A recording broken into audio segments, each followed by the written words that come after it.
Shout out Cameron McAdoo. Oh yeah, the first turn crash. Yeah. That's Cameron Yeah. Sackadoo. Cameron Sackadoo. Oh, that's good. Didn't hear about the Sackadoo situation until Allie found it and showed me. So shout out Alley Cat. Don't know how she stumbled across the Sackadoo. Showing up on the females' feeds. Yeah, it must be. So one thing that I noticed though was thinking about this in the shower last night is that not Sackadoo, but about just the first turn in 250 class. Have you noticed that at every first round of a 250 race, so if it's A1 or if it's East Coast first round, there's always a first turn pile up.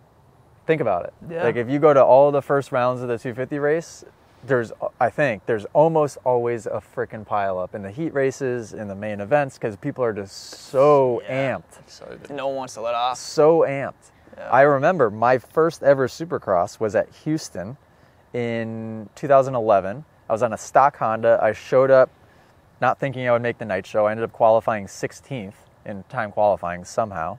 And so I have a gate pick on the far inside in the heat race. And for some reason, at age 16 years old, I thought about it enough to be like,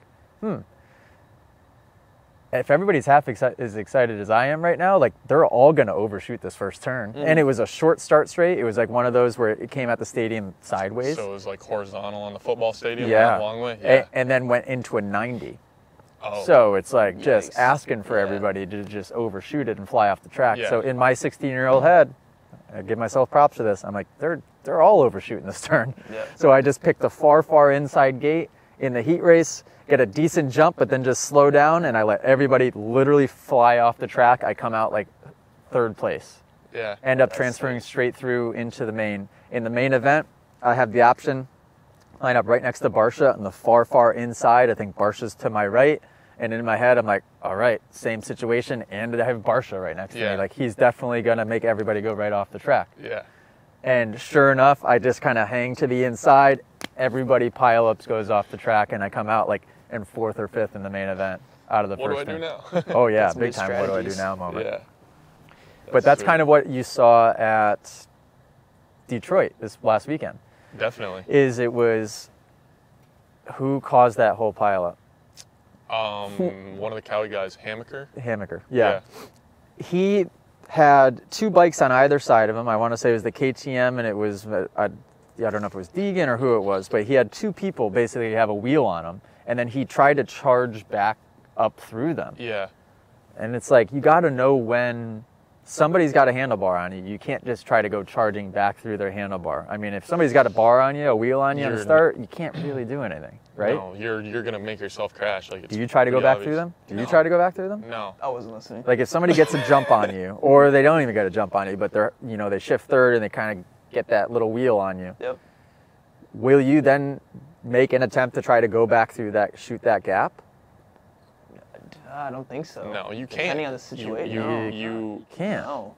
I don't. You're just asking to hit your bars on their elbow or something. At the end of the day, would you rather have a terrible first turn crash, or would you back off and then Yeah, I've always been guilty navigate though through of it, backing off too soon. Yeah. That's probably To where it feels right, and then I watch it back on film, like, oh my god, I let off halfway down that start For straight. some reason, I'm decent at navigating through first turn chaos. Even if I get a bad start, I can work my way to get out front, or pretty close to out front. I feel I have that.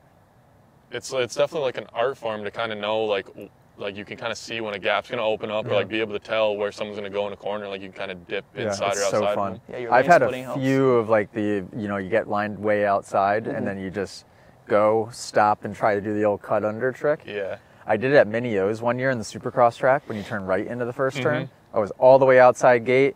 I kind of balked at the start, cut all the way down in, and I legitimately came out first. I got the whole shot. Dang, that's a tough one to do. Oh yeah, it was Hard to incredible. execute, yeah. And I did it last year at whatever the first round was. I remember And it watching worked it on TV. flawlessly. And some of the LCQs, you're just we're looking for you. Sometimes it doesn't work at all. Yeah, no, sometimes it wouldn't work, but we'd be all right, let's try and find AJ on the LCQ, and we just wait for whoever was dead last coming across, and then ending up mid-pack, that's AJ, it worked. Yeah, usually it works. You could cut off half the pack. If you guys enjoyed this podcast clip and you want to listen to full episodes, make sure you go download them on Spotify and Apple Music. If you want to watch full episodes or be a person that sends in your own video submission, go to club.themotoacademy.com and subscribe to join the Moto Academy family today.